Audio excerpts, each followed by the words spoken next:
it's so easy to get on a treadmill, to have the corporate job, to, make the millions of dollars, to get the license.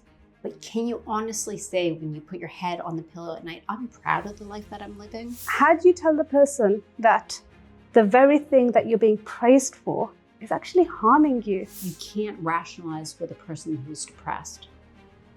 It's just impossible because they are literally wired to think a certain way. My house can be on fire and I will still turn around and say to you, Katherine, what would you like for dinner? A lot of women especially, they want to lose weight. One of my clients said, the weight that I really needed to lose was the weight of guilt and shame from all the past mistakes. I've reached a stage in my life where I don't want to be the good brand girl anymore because I'm tired of forgiving and being the bigger person. And as people pleasers, it's so easy to say, it was all my fault. I'm the bad one. I caused this. It's me to blame. I should have all the shame. Why get to that stage? Why lose everything before you have that light bulb moment that I should have been doing things a bit differently?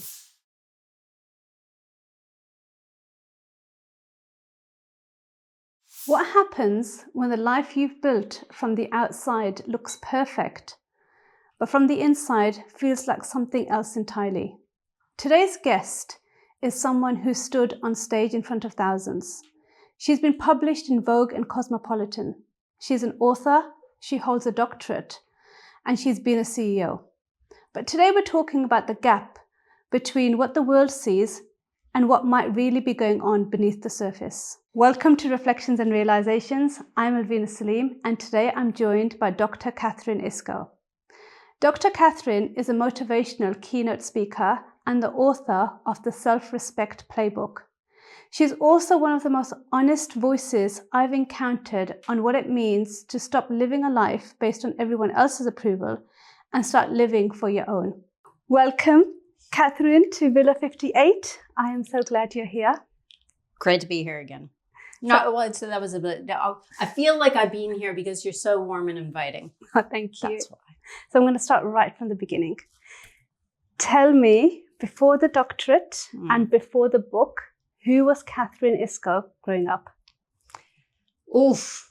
I think I've had many different lives, but I would say and summarize maybe by an actress, trying to be that happy, smiley Canadian, always nice, always A+ scholarship winner, trying to be someone that I'm not. And I think we talk a lot about authenticity nowadays, but back then we didn't speak about it. It wasn't even known. We didn't know what it was. No. What does it mean to be authentic? I think it's a minefield. Even today, you see these memes like, oh, just be yourself. And then the small print says, yeah, but not like that.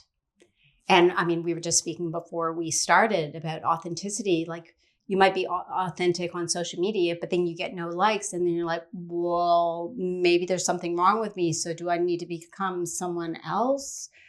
And it's really summarized, if you like me, I like me. But then that dictates who you are as a person. And that's when it becomes very, very complicated. Interesting book, The 5 Regrets of the Dying. And the top regret is, I wished I lived a life true to me, not the life others expected of me. And I think that statement is less about dying, but more about truly living. But we wait until it's too late to learn that most important lesson. And I think that's what we're going to be talking about today. How can we get through life and actually be proud of the person that we truly are, rather than the person that we think others want us to be. So Katherine, you just said you used to feel that if you like me, then I like me. And when did you realize that your validation was connected to other people's opinions? I think I wish I had like a light bulb moment, because then it would be such an easy sell to like Hollywood for my life movie, but it didn't happen. I've had these dimmer switch moments where life sort of becomes a little bit clearer. You start to get a little bit more information for why you see things the way you do. And then it goes dark again, and then you get the light again, dark again. And I think it was just when I started recognizing patterns, when I started changing who I was to get someone to like me, whether it's in relationships, whether it's friendships, whether it's whatever. And you start putting the math together and like, I think the common denominator is me here. And you realize that a lot of your happiness depends on other people. And so it's really putting those patterns together. Patterns is so incredibly important. It's hard though, because you can't see the picture of your life because you're inside the frame, right? You can't see those patterns because you're inside the artwork. So that's why it's so easy and so common to point outwards. Well, it's not my fault. It must be that guy's fault that we didn't have a great relationship, or the economy's fault, or my friend's fault, or the enter your fault here. Until we step out of the frame and sort of look back at the picture of our life and we're like, oh, that's a pattern, that's a pattern, that's a pattern. All those colors are the same. That's when we can start actually changing the trajectory of our life. I think it's hard for somebody to do that, to step out and look introspectively, or be like, I'm doing this and I'm repeating this. But I find it's easier to observe it from the outside. So sometimes I'm sitting with my girlfriends, and some of them are getting to know guys for marriage. And we're sitting down analyzing the text that he might have said and a comment that he might have thrown. And does it mean that he likes you, or does it mean that he doesn't? And I can't help but think, why can we not talk about, do you like him? Mm-hmm. Is he suitable as a future husband or a father? Mm-hmm. Why are we just fixating on whether he likes you? Mm-hmm. It's the wrong conversation, right? It is. And maybe perhaps some of that is just feeling arrogant and selfish. You don't want to make it all about you. You know, there could be some of that as well. But I think when we're still trying to figure out who we are as people, and what I mean is, like, when we wake up in the morning, are we thinking more about what do I want for my day? Or is the first thought, oh, I wonder if that conversation went a bit bad. Maybe I should reach out to so-and-so because I think that thing landed. Or, oh my gosh, I forgot to reply to that email. What are they going to think of me? I better do that really, really fast before I do anything for myself. Imagine waking up and just for the first 5 minutes, all you think is, this is my day. Imagine having that life. Just not worrying about what people think of you, not even worrying about what you think of yourself, just having a carte blanche and enjoying that life. That's really what I love doing. And I think that's why overthinking is at the heart of what you do. Yeah. And then when I learned that, I was reading up about it and I thought, I'm an overthinker too. And how many of us are overthinkers? So this is something I do quite often. I'll be lying awake at night at 2-3 in the morning, remembering a fight that happened 2-3 years ago, berating myself for all the things that I didn't say and I should have said, and I'm back to having an imaginary fight with him in my head. Mm-hmm. It's insane, and it keeps me up at night. Yep. Why am I doing this? And then you probably wake up in the morning and think, why did that keep me up for hours? It's such a small thing. I remember once my partner snores. Sorry, honey. So I used to get up out of the bed and move to our guest bedroom. And there's so many times I'm like, I am going to send you the text of all texts. But I always just like, no, I'll just deal with it in the morning. And in the morning, I'm like, I'm so glad I didn't send that text. But this one time I did. And it was this diatribe of, how dare you breathe at night? Like, who do you think you are? I'm the one moving. You should. And then I reread the text in the morning. And it's just like this, you know, those small animals that we used to play with, that like they're little sponges, and then you put them in water and they just become, 100 times their size. Mm-hmm. That's what happens at night, because this part of our brain, the logical part of our brain, it doesn't go offline. It's just really tired. It doesn't work as well. So this thing called the default mode network, which is kind of like the chatterbox of our brain, it's constantly going, but it gets really, really, really loud at night. And if we also are experiencing something emotional, so that fight back in 2014, and I should have said that starts to fuel the default mode network with more negative conversations. So it's kind of like, it's like the difference between if you were talking to Yoda or Darth Vader. At night, Darth Vader is like, you were right, they were wrong, and just starts fueling your brain with these more unpleasant and negative emotions. And then you wake up in the morning after you've rested, that frontal part is like a little bit more logical. It can see things from different perspectives. So that's why we have that sort of offline than online in the morning. It really makes sense, because also when it's in my head, I'm justified, I'm right, and they're wrong. Once it's out, whether I've journaled it or even if I've shared it with someone else, I'm crazy. Yeah, I can see it like, no, girl, the problem is you. You've hit the nail on the head there with journaling. So to journal, remember, you have to use your hand.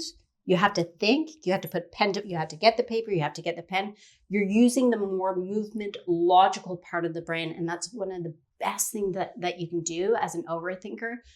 Do something that involves this frontal brain, whether that's journaling, whether it's meditation, if that's your jam. Exercise is extremely important because, again, you have to think logically. Now, once you get on the treadmill, your mind might start going off in like different directions, but just movement is the best thing to do with overthinking. I'm definitely feeling like it's good to get it out because it makes me feel so unhealthy when it's swimming around in my head. Mm-hmm. So all those things help me as well.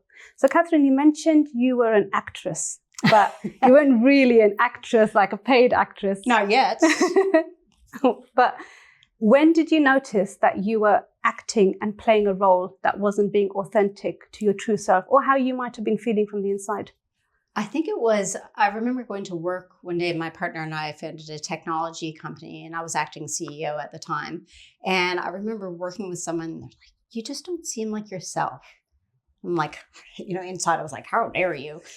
Just like, oh, tell me more. I just want to punch them in the face. And they're like, I think you should go see someone, go see a psychologist and talk it through. I was like, fine.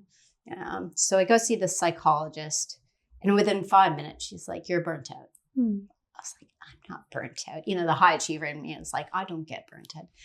She's like, you're going to have to take some time off. How much time off? And she, it's bad when she goes, she did one of those. I was like, how much time off? She said a month. So I'm not taking a month off.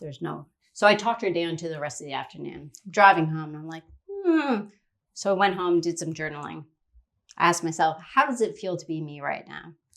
And I thought, the clouds were going to, open up and everything was going to, just show itself beautifully on a piece of paper, a very Hollywood moment, isn't that?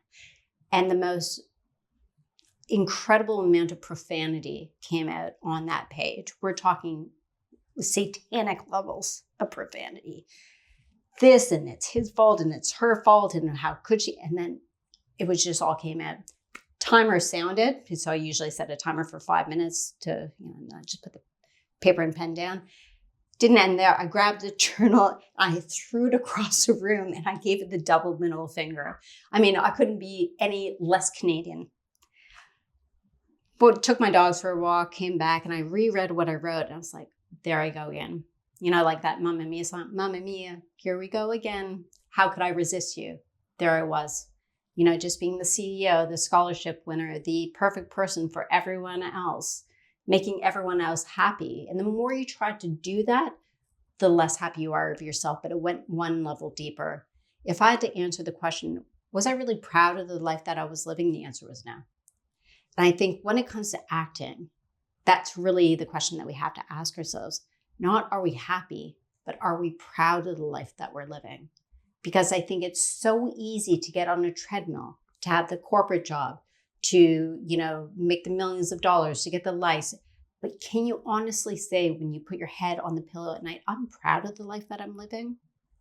Or am I just living a life that looks good on paper? And it was that latter that I was living. So I did the most, responsible thing, and I just ran away. Got on a plane, ran home to my dad, who is my guiding light. He's my absolute everything. And that's when sort of the world started to make a little bit more sense to me. And that's when the inflection point started. So you also, Katherine, you wrote the book, The Self-Respect Playbook.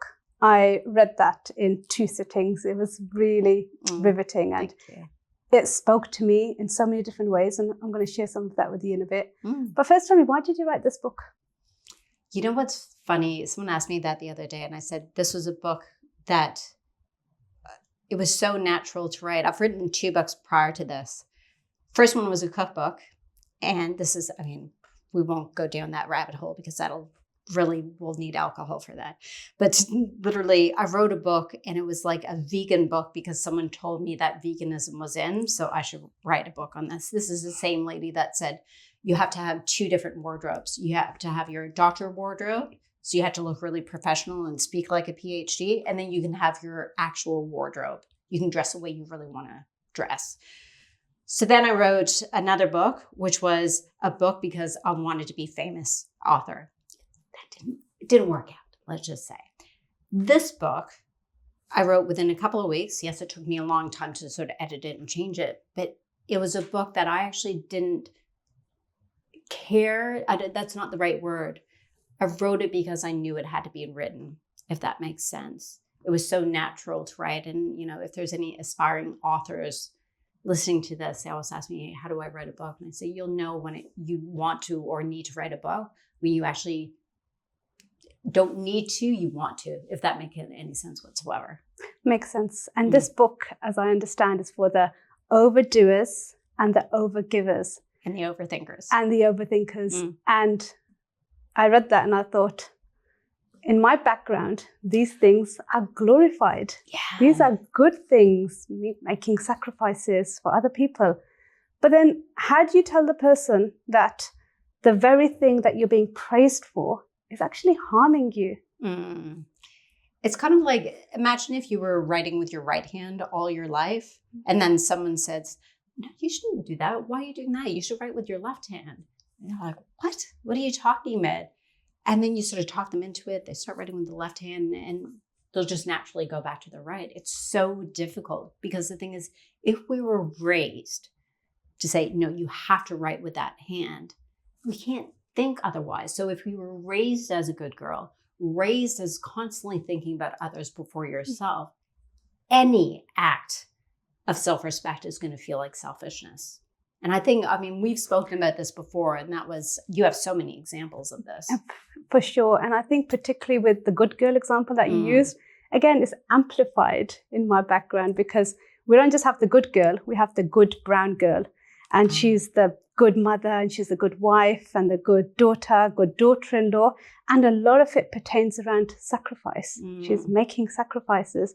And I've reached a stage in my life where I don't want to be the good brown girl anymore because I'm tired of forgiving and being the bigger person. But at the same time, I'm struggling because I don't want to be the bad girl either. So that's where I am. So here's the thing, black and white. You're either a good girl or bad girl. What happened to all the journey in between? This is the issue. It's like if we're not people pleasers, that means we're narcissists. The math doesn't add up. It's not either or. I'll give you a really benign example. You go out to a restaurant, you order a steak, let's say. The steak comes and it's not cooked properly. As a people pleaser, you are already catastrophizing. God forbid if you send that steak back because you're going to ruin the chef's day. You're wasting a piece of steak. You're going to make it uncomfortable for everyone else at the dinner. Oh, I'm so sorry that your steak wasn't cooked well. Are you okay? You don't want to be the center of attention. So what do? You eat the steak and you're like, if I get food poisoning and end up in the hospital, it's okay. As long as everyone's comfortable, I'm happy to go through this discomfort, right? But we don't think just the normal process of saying, oh, excuse me, would you be able to just cook the steak a little bit more? We think we're the most arrogant, selfish persons in the world to do that. But looking in, you're just asking for your steak to cook a little bit more. You do know what I mean? That, again, very benign, simple example. But if you extrapolate this into other aspects of our world, relationships, balance. Can you take the garbage in? Oh my gosh, how can you do that? Like my partner does all the ironing. Well, the background of that is he won't allow me to get near an iron, but it does dishes, ironing, it's balanced. So when it comes to the people listening and watching right here, we need to ask ourselves, what is that balance? And how can we be a little bit more healthy, selfish? Healthy selfishness is really the way to look at it. Not selfishness, healthy selfishness. I think what happens is when you're used to doing something and at one extreme level for so long, you're so mad and so angry that it's natural to swing to the other extreme, which is also not healthy either. And then you go through this journey of trying to find the middle way when you're not too good, but you're not too bad either, but you're in the middle. And that's hard. It's hard because I think what's exactly what you're saying is you sort of bounce back and nothing feels right. It's kind of like, it's like if you're wearing Spanx. You might look really good, but you can never really sit down comfortably. It always feels a little bit uncomfortable because you just aren't in your own. I think it's so difficult, though, when you're being raised a certain way. And I'm sure you have so many other stories. I do. What's the story? Tell me about a story about being a good girl. And then what made you decide to be the bad brown girl? I think it's the masks one. And again, Yeah. I read it in your book. The masks you talk about that we wear. There's the stoic, humor mask, the stoic, stoic and perfectionist. Mm-hmm. And the stoic mask is my mask. Really? And it reminded me of a time that happened a few years ago where overnight I had a miscarriage. It was my second miscarriage. Oy vey. And I was staying on my in-laws at that time. And I woke up in the morning. It was Eid day. And I went and made biryani for the whole family and carried on as normal. I had my face full of makeup on and everything. I just carried on. And even now, when I look back at those Eid photos that I took with my children and I was smiling and I looked so good, I'm thinking, why did you do that? It makes, even now, I don't understand why I did that. Why was it so hard for me just to say, I had a miscarriage last night. I need a bit of help. I don't want to go and cook for the family. I couldn't do that. And this conditioning, I don't understand, or this mindset. And I saw it as strength. I will retell the story as strength. I don't see it as strength anymore. What would you see as strength? So asking for help, saying, Yeah. And I can't do that. My house can be on fire and I will still turn around and say to you, Katherine, what would you like for dinner? I would be this flat, this normal, and you would have no clue what's going on. And was your mother like that?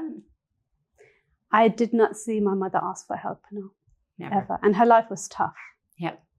I didn't see her talk to her friends, her parents, her siblings, that this is hard for me. She just got on with it. Monkey see, monkey do.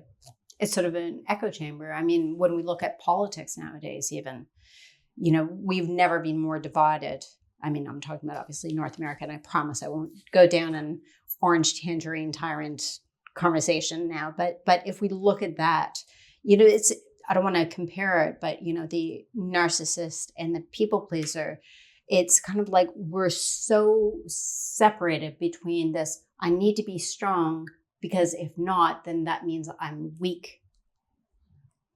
But there's all this beautiful gray area, like there's 50 shades of gray right in between there.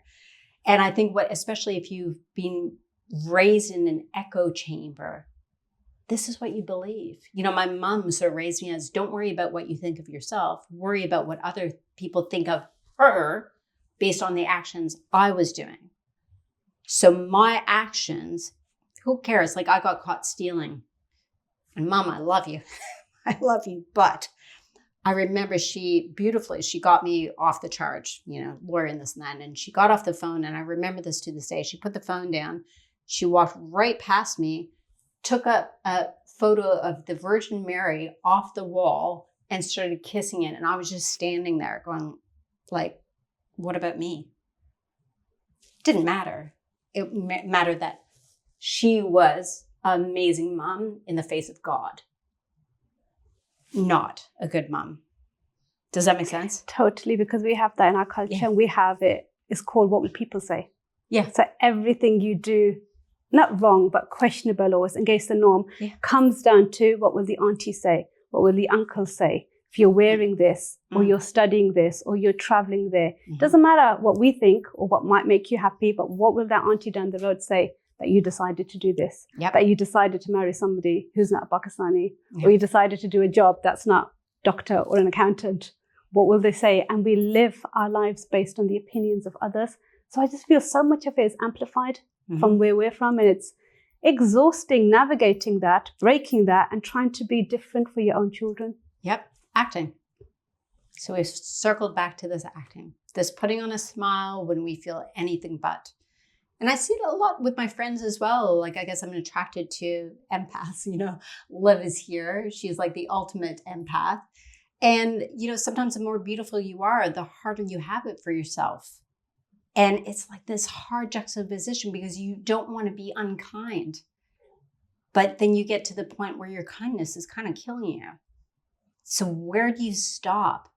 It's almost like, if you look at the etymology of the word decision means decidere, means to cut off.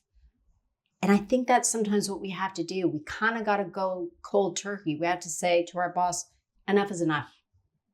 this is not right. We have to say to our partner, this is really, really challenging me. We need to sit down and have a really, really clear conversation about this because I can't take this anymore. But it's really hard, especially when you're known to be the nice girl. Because then it's always like, oh, are you on your period? You feeling a little bit hormonal? Do you not have a good sleep? It's always something, why do you like this? Well, maybe this is actually how I'm like, and I just don't want to act anymore because I'm freaking tired of it. Yeah, this is who I've always been, and now you can finally see it. Yes, and in my book, it's not about becoming someone else. It's actually just being back to who you are. And when we look at, I love etymology. Etymology is a study of where words come from. If we look at the etymology of the word evolution, it means to unroll what has been rolled up. And I think this is what happens, when we're kids, and you have 4 kids, right? 3, sorry, 3. And I'm sure they are probably themselves, they come up and they probably fart in your face, laugh, and then run away and think this is the best day ever, right? As kids, we are the embodiment to being true to ourselves. And then things happen. We start to close up. Someone says words that cut deep, but we just have that stoic face. We go through things that fill our body with shame, so we start to close up. We go through things that people should never have to go through. Evolution is actually not becoming someone else. It's actually just being that little kid that thinks farts are funny, which I think they're hilarious. Yeah. So this is my pride and joy. If I had one wish for the world, it would just be that everyone could just evolve back into the beautiful people that they once were before the world actually did them at batty, Yeah. And it reminds me of something else that you mentioned in your book as well, about how people don't lose themselves all at once. Oof. They trade themselves one decision at a time. And write that. That's very good. It's amazing. It's going to be etched into my memory now. I'll be using it with my husband. I was talking about that actually with my husband Shabazz a little while ago, because he was reflecting on a relationship that he had that he says was incredibly toxic. Because in that relationship, he compromised so many of his principles and his values that he feels like he almost betrayed his own self. But when he reflects back and looks back at that time in his life, he says that he feels so disappointed and so disgusted with himself that he did that.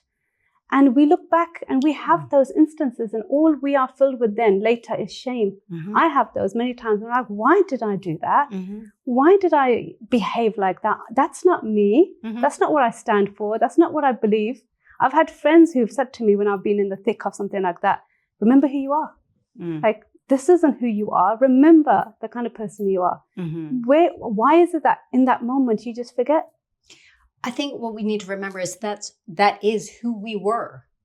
That's what we knew at this time. The analogy, would be, imagine if you told your 4-year-old self, I cannot believe you didn't know what 1 + 1 equals.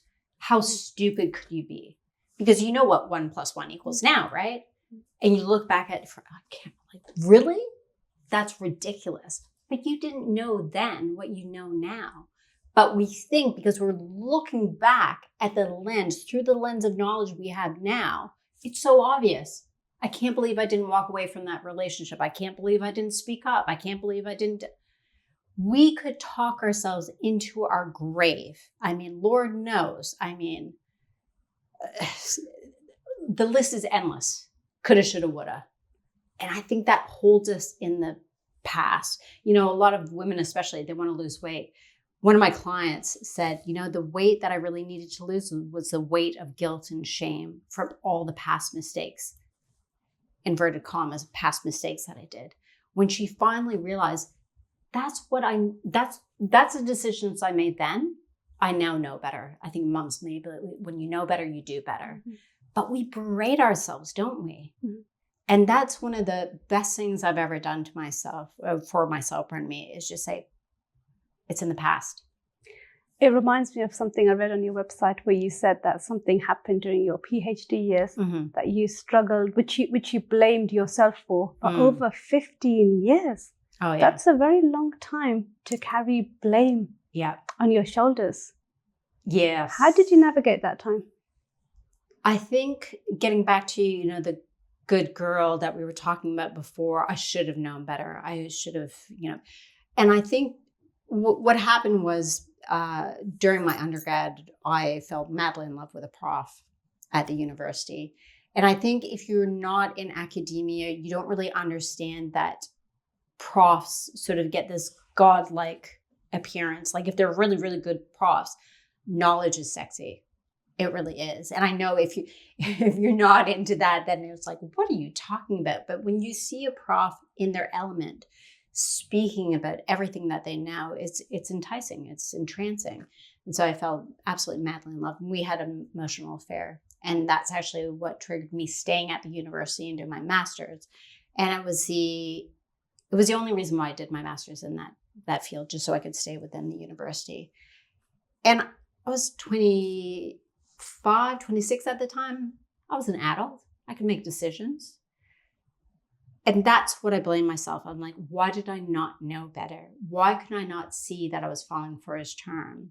Why did I not, talk my way out of it? And I think sometimes when we're looking at blame, we either take all the blame or we want to take none of the blame. And I think it took me 15 years to recognize I had some wrongdoing in it, no question, but he did too. And that's the part that I needed to figure out, to verbally say it wasn't all my fault. And as people pleasers, it's so easy to say it was all my fault. I'm the bad one. I caused this. It's me to blame. I should have all the shame. So again, getting back to those extremes, I think sometimes in life what we do is we either take all the blame or we want to push all the blame. Most of the time, there's split brain, but you can split your brain too, can't you? But does that make sense? It does. So I think I was looking for a way to either, fix it, just give him all the blame, or take all the blame. But I didn't realize there was like a middle ground, if this is making sense. So it wasn't a perfect solution, but it was the solution for me to get that shame off my back. It makes sense because my husband Shabazz is like this. He's always wrong though. He's always wrong, but I also have to say to him as well that, why are you carrying what's not yours to carry? Mm-hmm. It's not all your fault. Not all yet. It wasn't all you. But why do you not see that? Why do I have to point it out to you? Because you're carrying so much on your shoulders and I feel exhausted just watching you. And how can you almost do that to yourself? That's not fair. And funnily enough, he carries all the blame, usually in relationships, but the other person's carrying none. So it's easier to take it all as well because the other person's like, I didn't do anything. It's all your fault anyway. You made me do it. I think especially if you've dealt with a lot of gaslighting in your life as well, that when constantly someone is saying, I'm not saying this is your situation, but oftentimes in situations where the other person has manipulated you to think that it was all your fault, it's very difficult to step yourself out of that. Because for months, years, decades, if they've talked you into thinking, that was so stupid of you. Why did you do it that way? Why could you not see that the deal wouldn't have gone forward? I'm just making stuff up. But if someone else has programmed you to think it's always your fault, how do you all of a sudden think it's not my fault? It's again, getting back to that, it's literally neurology there. You're training your brain, your neurons to go from writing with your left hand to writing with your right hand. It's hard to do when that's literally how your brain is wired. I think oftentimes we forget, we think of ourselves as humans, which I know we are, but I find it really beneficial to remember that at the end of the day, we are programmed computers. I was raised with a physiologist. So at a young age, like my dad would show me roadkill when like the innards were exposed. This is how I started my book. Like he literally taught me when you eat food, that's where it goes. And the cells do this. So I think if we can take a step back and understand that the complex systems in our brain are tricking us to think this way, that's when we can take a step out of the picture and say, okay, I now see it's not me, it's my neurons. I always joke, like if I'm having a bad mood day, I'm like, it's not me, it's my bacteria. Or even if I cut myself, I always say to myself, that's not pain, that's neurons talking to each other. Because it isn't. It's just how my brain, I'm going off in a tangent here, but this is how our brains represent a situation. But we can change the way we represent a situation. So when it comes to, thinking that it's your fault, you have to first step out and say, this is what my brain is telling me to think, but I can choose to think otherwise. But it feels really uncomfortable, doesn't it? And it's also probably the reason why the same group of people struggle with forgiveness and self-compassion. Mm-hmm. They're so hard on themselves. Mm-hmm. And again, I look at them and I think, like, I know it's a buzzword right now, be kind to yourself, be kind to yourself. But some people literally can't. Yeah. It's so hard. You will hear it in the way they'll speak, Mm-hmm. and not internally, the way they'll describe their day or describe what's happened to them. There's such a heavy negative narrative. Mm-hmm. And it's almost like it's a default for these people. And for some it is, when we talk about, and you would know this from psychology, the biopsychosocial model, some people are programmed to be, for example, warriors versus warriors. I think it's the COMT gene, if anyone wants to look it up. So they looked at rhesus monkeys, and they looked at some monkeys that would just stay really, really close to their mums, and other monkeys which would be like swinging through the ceilings and so forth. And when they looked at their genetic coding, these ones were warriors and those ones were warriors. So we are genetically programmed in a certain way. When it comes to depression, we know that there's incredibly strong linkage to our microbiome. When it comes to disordered eating, even, there's disruptions in our microbiome. I mean, the links to our physiology, to our biology are so incredibly conclusive. I shouldn't say conclusive, very clear, that we also have to take that into account. I remember reading a book by a psychiatrist, and they said, you can't rationalize with a person who is depressed. It's just impossible because they are literally wired to think a certain way. It must be that way. But you're telling, no, it's over there. You're basically telling them, no, that the sky is purple. They're like, I have no idea what you're talking about. So we have to, I know this is where science and information and education is like chef's kiss. And experience as well, I believe. Ooh. I've been married, 16 years she was, or 17? 17 years. But I have now got to the stage where if Shabazz falls into his spells of depressions and negativity, I won't say anything to him. I know there's no point. Mm-hmm. But I know, give it a few weeks, or maybe even a month, I can talk about what he's going through, and he'll be more receptive to it. That's it. But when he's in the thick of it, nothing I can say. It's very difficult. Very difficult. And it's hard on you, and I'm sure it's hard on him as well, because I think you're both very intelligent people too. So you both, I'm sure you want to get out of it. You're like, if I'm so smart, why can I not think positively? And you're like, well, if I'm so good at what I do, why can't I talk him out of it? And so fix you're him. just like, just go shoe shopping. It's so much easier. Follow me for more advice. You mentioned disordered eating, and I think that's also connects in with a lot of people's psychology as well. You had a decade-long struggle with that? Almost 2 decades, 20 years. So what was going on? I think sometimes you try to fix things with how you look. You think, if I can just be a little bit prettier, a little bit skinnier, then maybe people will notice me more. I think I've always loved attention. Still do. No qualms in saying that. But I think for different reasons now.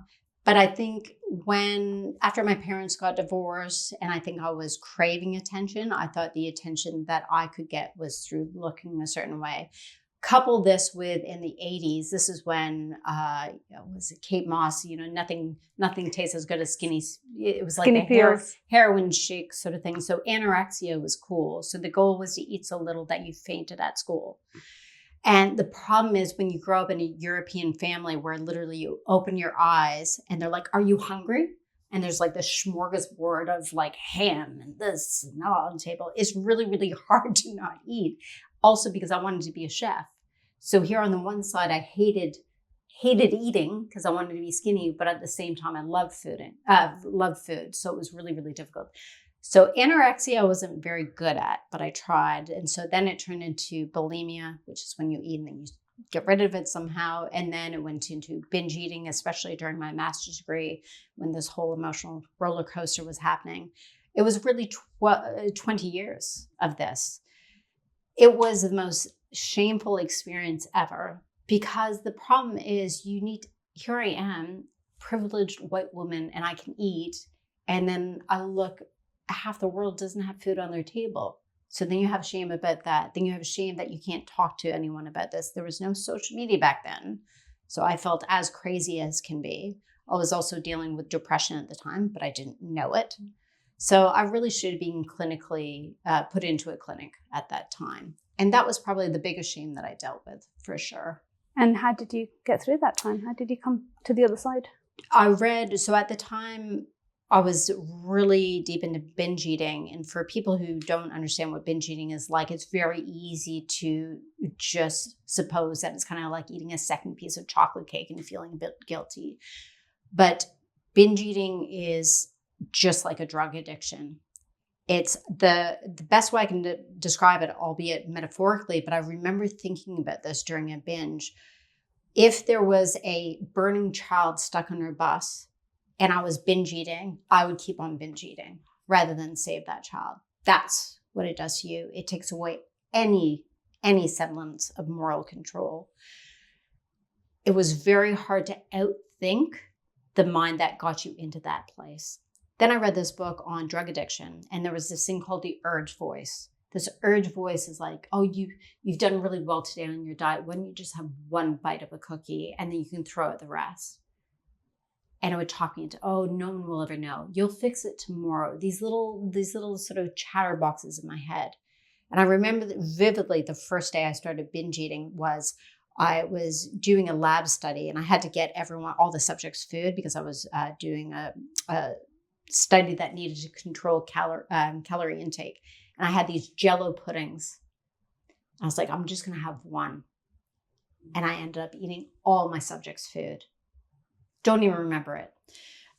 So it was years later when I started really making the connection with biopsychosocial, really understanding I didn't have any more trauma to deal with. It was literally an addiction that I had to get out of. That was it. So you like intellectualized it, understood it, studied it, saw patterns, and then you could break it. I did. It was difficult because I think at that time it was almost like the inflection point where binge eating was because of trauma, because of psychology and so forth, and it can. But it was right before the time when we started looking at the connection between physiology and disordered eating and microbiome. And, so it was this weird gray area that I was sort of like in the past thinking, oh, is there like this childhood trauma that I haven't like suppressed or something like that? And learning about the physiology. So took a long time, I guess is what I'm saying. I mean, it's where it's easier for us to be like, because of a trauma, because of my dad, because of my mom, my childhood. But sometimes, like you said, it's just our physiology. Yep. It's our genetic makeup. It might be the environment that we're in. And I think that's what I really like about the biopsychosocial model. It's not one size fits all. It's not one answer for everyone. Yeah. For some people, they do just need the medicine. Some people do just need to change their environment. But it's nice to look at it as a whole. Have to. And I think that brings me back to something else that you've battled with, which is a little bit dark, but I want to go there because this is something I am sure a lot of our listeners also struggle with. And this is suicidal thoughts. Mm-hmm. I've had people share with me that they believe that the world would be a better place if they weren't there. And when somebody shares something like that with me, and I'm also an empath, it feels so heavy and I don't know what to do with that information. It's not enough for me to say, we shouldn't feel like that. Everybody loves you. You have children, you have a family, and don't think like that. That's not the answer. What is it that they're battling with, and how can they, stop thinking like that, but how can they go through this time? Best thing that you can do at that time is just say, thank you for telling me. And when the time's right, I'm here if you want to talk. There's that website, Want to Talk About It. I think that's such a great URL, Want to Talk About It. I think to try to generalize why someone ideates the way they do, I think that would be a disservice. In my case, it wasn't that the world would be a better place without me. It was just, I was just tired. I was really just tired of the Groundhog Day, that nothing was getting better, that here I was, a smart person. I had graduated summa cum laude. I was there doing my doctorate on scholarship, yet I couldn't figure out how to stop eating. Like, you feel stupid. You feel like you're these like two different people. Like, if I'm so smart, why can't I figure this out by myself? But at the time, you don't really realize the same mindset that got you into the mind that you're in is not going to be the same mind that gets you out of it. We do it alone. We do it alone because we don't want to put the, oh, you're going through something. I don't want to bring you down. So I was suicidal 3 times in my life. At 15 is when I kind of tried. And then at 32, this was at 28. And then at 32, when I was 32, it was right after I graduated. I had my PhD and I had the graduation ceremony that day. And I had never gone to any of my graduation ceremonies because I was just like, I don't want to go to them. Like, it doesn't count. I'm not proud of my degree anyways. And I was in my room binge eating, and I was usually on my computer. And on that particular day, how to suicide. And the funny thing looking back is I was actually really worried that someone had hacked into my computer and was looking at my profile on Facebook and saying, what is this girl bitching about? She's just got her doctorate on scholarships. She's living in Australia, one of the most beautiful countries on earth. She has friends. She has a supportive family. Really? You're going to complain about your life? That's what I was worried about. Not the fact that I was going to end my life. I was worried what someone thought of me for doing it. Like, almost like she almost deserved to die because it was all about her. Like, what a self-entitled person to think that she had a hard life. Does that make sense? It does, but it also shows that, again, even in the darkest moments, you're worried about what other people think of you or would be thinking of you. Yeah. And that's even enough to stop you from doing something so terrible. Wild. It's wild when I think back at that. And at the same time, like, thank goodness I got through it. And I would never have done it just because my dad is, I know that would have killed him, and I would have never done it simply. And I remember talking to my psychologist about this because as a psych, he or she has asked you, obviously, for liability reasons, are you thinking? And I said, yes, but I would never do it because my dad, and he knew the relationship I had with my dad, and he didn't have to ask anything more. That was enough for him. So you started your book talking about your dad. He's like the first chapter almost. And I read that chapter and I thought to myself that I can see that he's such a loving and present father, and he's someone that you turn to whenever you're going through a hard time. Tell me, what does it do to a daughter's sense of self-worth to have a father figure like that in their life? It's interesting because he's not easy on me, though. Like, he never gives me answers because he truly thinks that if he were to give me answers, how could I go through the hardest times of my life? I'll give you an example of this. I was dating someone during my doctorate, this guy named Josh. And I was like, oh, it's like 6'4", tall guy. Like, oh, he's perfect. We're going to get married. And then the guy dumped me out of like left field. And I was devastated. Like, I did, when he dumped me, I literally did the Hollywood, like, oh, like, oh, that was so dramatic, so pathetic. Anyways, so I'm talking to my dad. I'm like, Dad, like, I thought he was going to like ask me to marry him. It was like, my life is over. I'm like, Dad, just fix it. My dad said, Squigs. He calls me Squigs. It's like time. Time is the only thing that's going to give you answers. And in that moment, you just want to strangle him because you just want your parents to make it better. But that's the kind of guidance my dad always provided me, asking me open-ended questions. And the reason, and sometimes I hated it because, that's what you look for your parents. Like, you fall, what do? You go to your parents. They kiss, make it better. But sometimes we need to let others sort of sit in that pain and really understand it. Because then when it happens again and again and again, you're like, okay, I've dealt with this before. I know I can get through it. It's hard right now. There's no way to speed it up. But I'm smart enough and I'm proud of myself enough that I can get through it. So that's why I really, really thank my dad for not being the best dad in the world in that way, but being the best dad for me. I think as a fixer, I'm learning that as well. Don't fix. It doesn't help. Let them. It helps in the short term, but we're talking about the long term. And if you want to live 100 years, we got to think about the long term. That's the thing. So he's taught you lots of things, and I think you have a tattoo of one of his sayings on his arm. To thine own self be true. So I think, as parents, you probably tell your kids amazing stuff. Like, you're like, oh, this is going to resonate with them. I'm going to make them brilliant. You put your heart and soul into this, beautiful conversation. You're like, can we just go watch TV? Like, whatever. Guys, you're so weird. They probably say something like that. And that's my dad. He would say this, this is from Shakespeare. It's like, oh, father. Like, that's... And then, you go through things and he reminds you of it. He's like, to thine own self be true. It's like, yeah. You do one of those, like, eye roll. But when I had this emotional breakdown, when I went to the psych and she was like, you're going to have to take some time off, and I ran away, this is when we had this conversation. And this is when I realized, when he said to me, like, he would never say that he's proud of me. He would always say that he's happy for me instead. And as parents, you're probably thinking, this makes no sense. Don't you want to say that you're proud of your kids? But then if we're looking at that external validation cycle, oh, I have an A+. Is dad and mom proud of me? If they don't say that proud of me, then should I be proud of myself for this A+? So I asked him, like, Dad, why do you never say that you're proud of me? You always said that you're happy for me instead.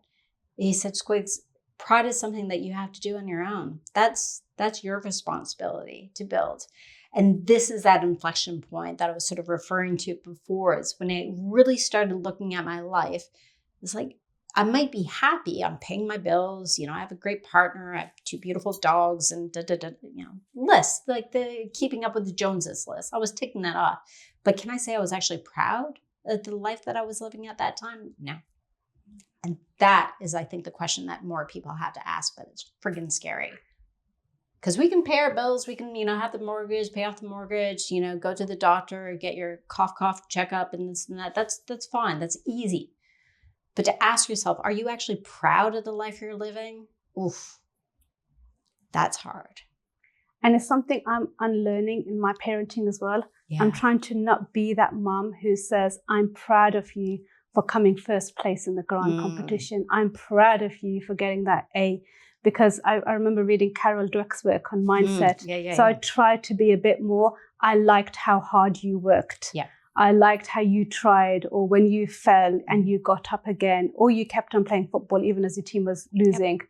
Because it's really hard, because I'm suffering from that. Everything is based on, I've done this, I've accomplished that, I've got there, and then I'm proud of myself. Mm-hmm. But we can't just be milestone based, because yourself is so temporary. You feel good for what, a few hours? Yep. And then, as we said earlier, when's the next marathon? That's it. There's always a finish line that we haven't run, that we haven't gone through. There's always going to be that. And I think this is a balance of being a high achiever, that you do want to push yourself. You don't want to be that lazy person that just was like, oh, what's going to be on Netflix tonight? But at the same time, we do have to celebrate our wins a little bit. And this is, I think, the balance of life. It's hard. So, Katherine, you also work as a career divorce coach. And I love that term. Yes. So tell me, how does one know when it's time to file for that divorce? It's hard. And the divorce can also be staying in your position as well. But I think oftentimes, and especially with the world that we're living in right now, it's hard, because I think one of my friends is going through this right now. She's in a position where I can honestly say, judging by what she's said to me, she has tried and given 150% for the past couple of years. Is there a way for her to grow in that company? No. Is it time to move on? That only she can answer that. But I think there's sometimes where we can ask for more, but we don't, because we don't think we're good enough. We don't think we have the skills. It's a complicated minefield. And this is where I come in. I help you sort of navigate that minefield. But I think more and more people are saying enough's enough with the corporate world. I don't know if you found this in conversations, that they're kind of tired of this 9 to 5 and having to be on when you're told to be on, and then you're told to switch off at 5 p.m., but then your boss emails you at 8 p.m. Are you supposed to answer it? Are you not? Like, it's a very odd world nowadays. People are getting frustrated and they're asking these questions. Yeah. But just like in a relationship divorce, where you think, what about the kids? What about the house? What about the money? And those things end up tying you down in the same way. It's the same thing. Will I find somebody better? applies both ways. Will I get that much money again? And you're almost locked in kind of because of circumstances rather than what your heart wants. Or what you would be proud of doing. You're pay the bills, you got to put the kids in school. That keeps everyone happy. But will your kids say, I'm so glad that you stayed in that job, Mom, because I see you coming crying home every day and you're not the happy person that you once were. Why don't you come bike riding with us? Why are you always on your phone? Is that worth it? Only you can answer for me. It's really hard because for many people, particularly men, when they tie their self-worth and their personal, everything to their workplace, to make that cut is incredibly difficult because for them almost, if I'm not that, then who am I? Yep. I think there's 3 stages to a decision. There's the ping-ponging. So should I go? Should I stay? Right? So you might make a decision. You're like, no, enough's enough. You might have some shit hits the fan during the day. You're like, no, enough's enough. So you make the decision. But then something happens on Monday. You're like, maybe first there's that. Then there's the actual decision where you cut off, you cut off and you just move forward, right? But then there's a 3rd stage to a decision that people do not ever consider. After you make the decision, guess what? It's not going to be perfect. There's going to be things that you did not think of. There's going to be blind spots. There's going to be bills that come up. Like even setting up my business here in Dubai. I was like, oh, you just sort of like check the box and that's how you, no. I've learned so many things that, you have to do the corporate tax registration. You got to do this and that. But guess what? I have friends. I could ask for help. And this, especially as a people pleaser, you don't realize that you have this at stage 3. We wait until the perfect time to make the perfect decision and think of every single thing that could go wrong before we make that jump versus just making a decision. And then if it's not right, you make it right. How? By asking for help. And that's what a true leader is. A leader is one that goes through the door first and says, I don't know what's going to be there, but you know what? When I get through it, I'll either figure it out or I'm going to ask someone for help. And this is the thing. Smart people will try to figure out everything on their own. Wise people are brave enough to say, I need a helping hand. This is what really splits people. Smart people who have the ego, who are just stubborn, I'm going to figure it out by myself because I don't want anyone to think that I'm like stupid. Oh, she left her corporate job and look at her now. She can't pay her bills. Wise people are like, you know what? I didn't see that coming. I'm going to ask my parents for help. I'm going to ask my friends for help. This is why I love Dubai. I know I'm going on a tangent here, but best move I've ever made in my life. Why? Because I've never felt so supported in my life and I don't have any qualms asking for help. Even Liv, who's here today, you're in the podcast all of a sudden. The number of times that I've called Liv just saying, I have no idea what I'm doing right now. She's like, right, on it. Cool. But it comes back to the same thing as well. We talked about strength, that there is strength in asking for help, but we see that as a weakness. And that's where the lines get blurred. We think we're strong if we're stoic and we're doing it by ourselves, but that's not the case. Here's my challenge to the people listening and thinking that way. I want you to picture the most inspirational, motivational, amazing person in your life. And I want you to picture them coming to you and saying, I can't figure this out. Will you help me? Do you think of that person as weak or as strong? I'd be like, honey, good for you. Let's figure this out, right? And that's how I'm living my life now. Because if I ever found out that you didn't ask me, I'm pointing to Liv right now, didn't ask me for help, I'd come friggin' hunt you down. I'd be so disappointed in her trying to figure it out on her own rather than asking me for help. So I'm going to do the same thing. So I love that you help people navigate this time as a career divorce coach. But I feel for so many people, something has to go horribly wrong before they think, hang on a minute, is this the right path for me? Either they'll have a heart attack or they'll get a divorce or they won't have a relationship with their kids anymore. Then they will question, hang on, those last 20 years where I was just traveling or in boardrooms and meetings, was it worth it? And I feel like, why get to that stage? Why lose everything before you have that light bulb moment that I should have been doing things a bit differently. Yeah. What is that psychological principle when, it's almost like you're betting money, and you've already lost. You should just walk away, but you just keep on betting because you think you can win it back. It's the theory of loss versus gain or something like that. Yeah. I don't know. I should probably, my psychology course was about 20 years ago. But anyway, it sort of reminds me of that. Like maybe it's going to get better. Maybe there's going to be another light at the end of the tunnel. Like, maybe next week is going to be, it's always next. It's funny. I was on the way home from an event a couple of days ago and I got stuck behind this truck, Dubai traffic, right? And there's people honking, trying to get by and this and that. And I was like, just use this time to think. I'm like, this is kind of like life here. You can either just sit in traffic and be like, just feel stuck. There's always a truck. There's always a truck that's keeping you stuck.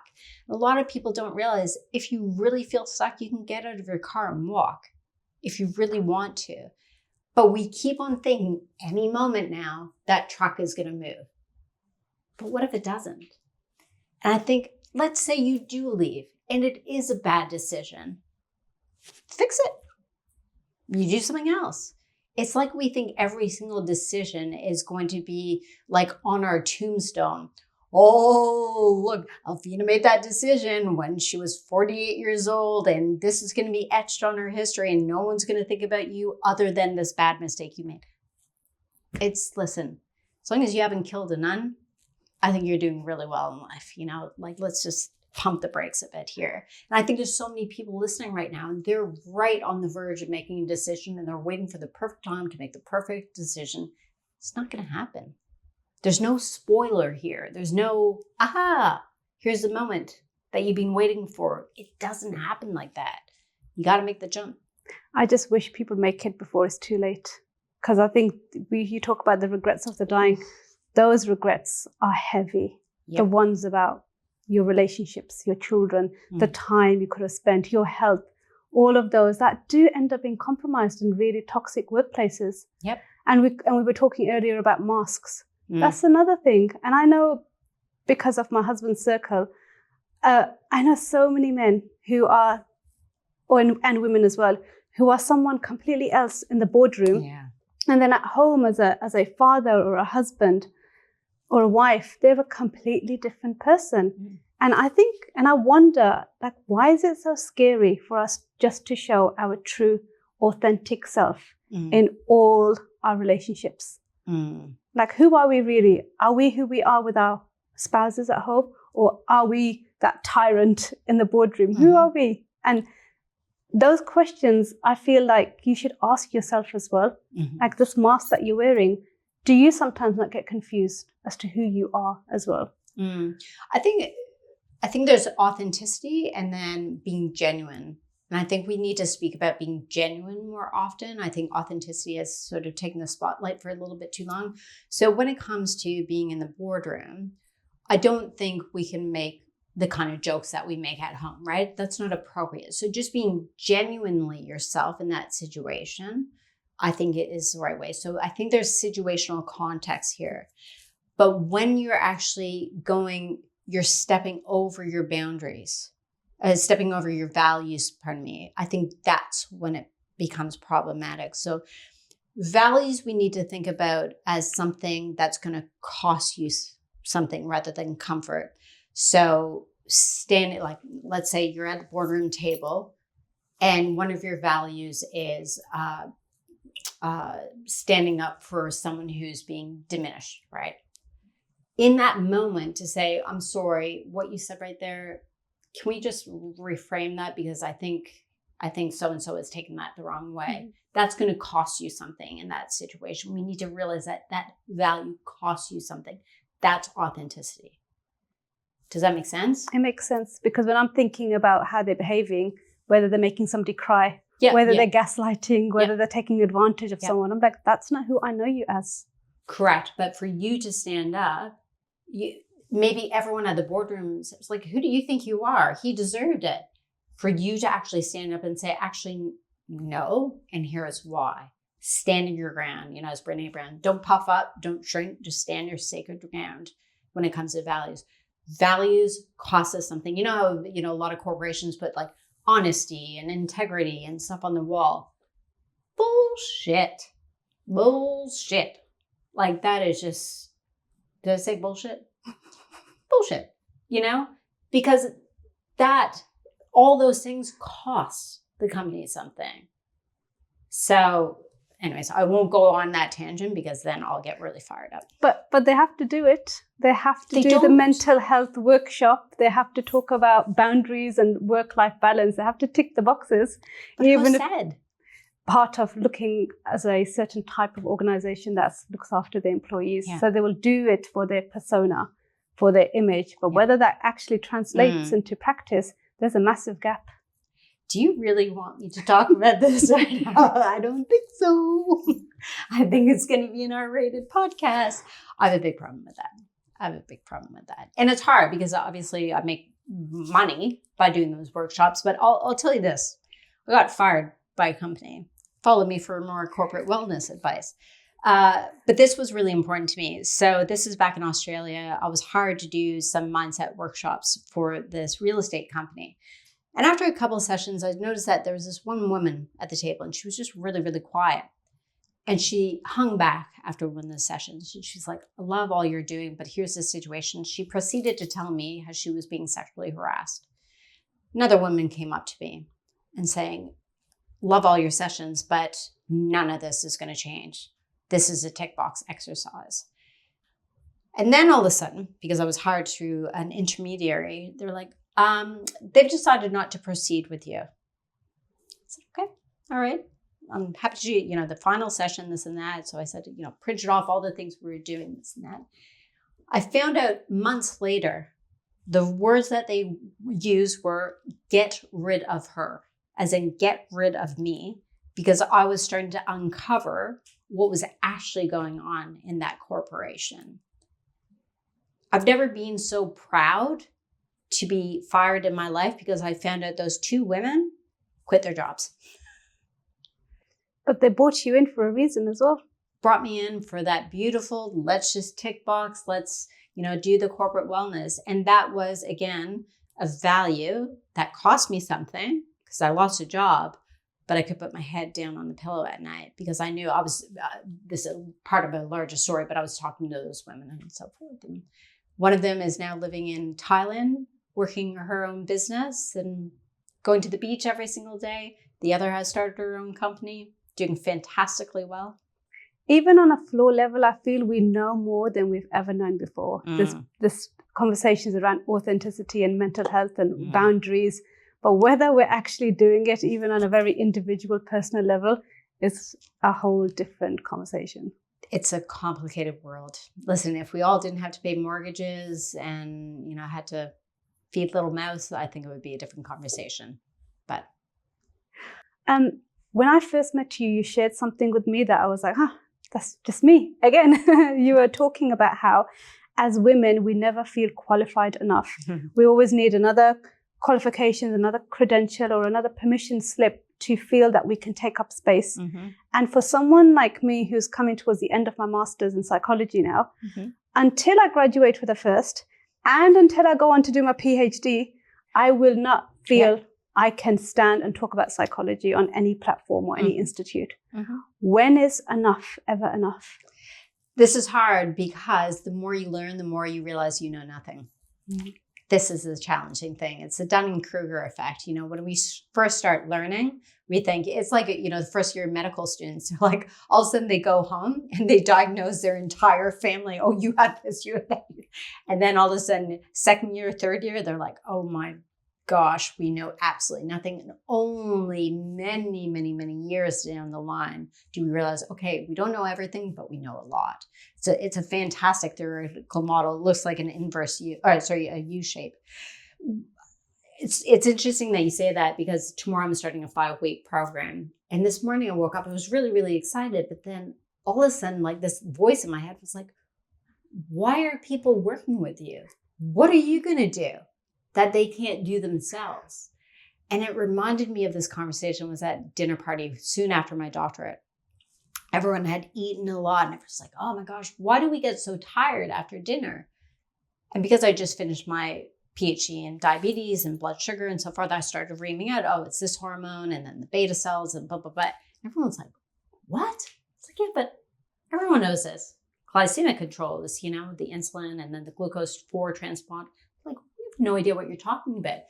When we've learned information slowly over time, whether this is in academia, whether this is in work, we don't realize how much we know because it's come so slowly to us, so we don't value it. And then when it comes to actually charging for it, like maybe, you might want to do one day, you're like, yeah, but everyone knows this, or everyone can chat GPT it. We don't value it. Does that make sense? It does, but I'm wondering how much of this is a confidence issue as well. Because as we talk about the age of social media, everyone's an expert. But no one's an expert. No. And I hate it when people call me experts. But it makes me bothered that the people who are very high profile, what's your background? What's your qualification? Where did you do your training? But you are coming off as a person of authority in this area. But I find that really dangerous. And then there's me who's trying to get higher and higher and feel, not yet. You're not ready. You're not there yet. Mm-hmm. So, do you want me to tell you the unpolitical answer? This is more to do with you than them. That's your problem. If they want to go out there and talk all the things that they think they know, let them. Let them. At the end of the day, if they get more followers or more likes, you can put your head on the pillow at night and saying, I'm not trying to sell myself just to get a few more followers. You need to stand by what you know. And one of the things I feel strongly about, and you would understand this as an academic as well, that you want to be credible. You want your sources to be accurate. And that's something I'm so diligent about in my assignments. They cannot be old. They cannot be dated. The sample cannot be small. These things matter before I can go and share something with someone else, because knowledge is power, but it's also very dangerous if it's misused. So someone like me will follow you and say, I trust you because of that. There's going to be someone else that won't, because they'll just go for the shiny penny. You need to ask yourself what's more important to you. And I agree with you. Like, it's like when people say, oh, research says. That is like, literally, my grip goes like this, because I'm like, what research? Research? A research paper? Okay. For example, there was this one about, I think, creatine and menopause. That was a big one. I think 2025, 2026, it came out. And they were like, oh, creatine is great for perimenopausal women, this and that. And then when you look at the study, there was something like 11 participants. I'm like, what? You're talking about how creatine is so good based on this one study. Have you read the study? 11 people? You're basing data on that? Oy vey. Forget about it. So my point being is this. It feels good to be liked. It feels good to get the likes. It feels good to get people following you and double tapping and doing the hearts and this and that. But what matters to you? To thine own self be true. Keep on with your PubMed, honey. I'll follow you. So Katherine, tell me, what would you say to the Katherine who was in a very dark place in her PhD years post, and what would you like her to know? What would I like her to know? There's good things coming. There's good things coming. I think the main thing is that I wished I wasn't blaming the world around me as much. I think I spent a lot of time just saying, why is this happening to me? If I'm such a good person, why do I keep on dating the wrong guys?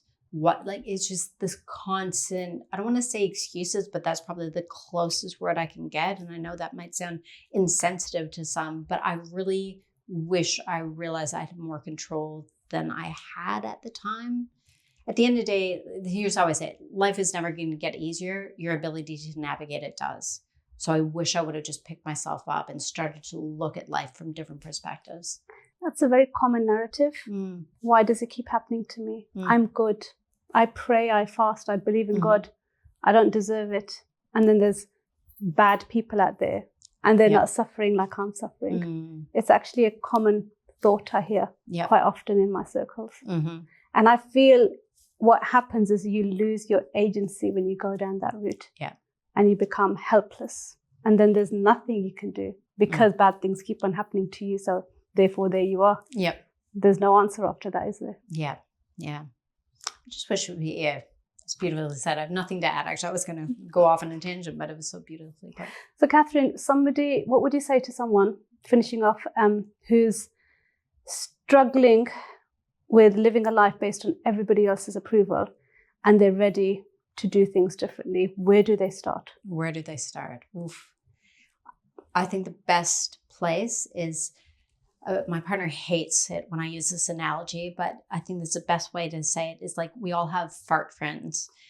So a fart friend is, so there's friends in your life that, like, let's say you fart, you're like, oh, who did that? Like, oh God, that's, and then you have your fart friends where you fart and you're like, yeah, that was me. And I use this as an analogy for letting out your thoughts. You have some friends that you can actually really, really share what you're going through. Not the kosher version, not the politically correct version, here's what I'm actually going through. If you have a friend like that in your life, starting there and just saying, I just need to let this out. It is amazing, the feeling of that weight lifting off your shoulders, starting there. Because if you can allow one person to just see you for who you actually are and where you are at that moment in time, the rest of the path will show it to you. Do they have to be the right type of person as well? As in the fart friend? Yes. Yes, they can't be a fixer. That's a big one. And that's what I mean about fart. Listen, they can be a fixer, but they just need to know that fixing is not what's needed at that time. But that's definitely. And the reason why I say that, I remember when I was going through binge eating, this is during my master's, so I would have been maybe 26 at the time, and I was holding in I felt like so disgusting about the fact that I was binge eating, and it was so secretive, and then you had to smile afterwards. And I remember I told my roommate, I said, Sarah, I binge eat when I'm stressed. And when you catastrophize, you're like, oh, she's going to, get the psych ward to come and I'm going to be in a straitjacket and they're going to take me away. And she said, oh my God, I do that too. That's a fart friend. A fart friend is, you can say your deepest, darkest, most shameful secret. And you know that they'll either say, yep, me too, or, oh my God, I so get that, or tell me more. It's why I started this podcast. I wanted people to hear stories of myself and my guests and say me too. And I'm glad somebody said it. I'm glad we're talking about it. And now I don't feel as alone. Yep. So thank you, Katherine, for sharing your story. When I first met you in the panel with Rania Bargur, I knew you had a story. And I wanted to dig deeper. And I'm so glad I got the opportunity to do so. Oh, thank you. Thanks for having me. So, Katherine, if somebody would like to work with you, either do one of your courses or have you come and speak in one of their events, where can they find you? Best place is my website, drkatherine.com, and send me a message at hello@drkatherine.com. Thank you.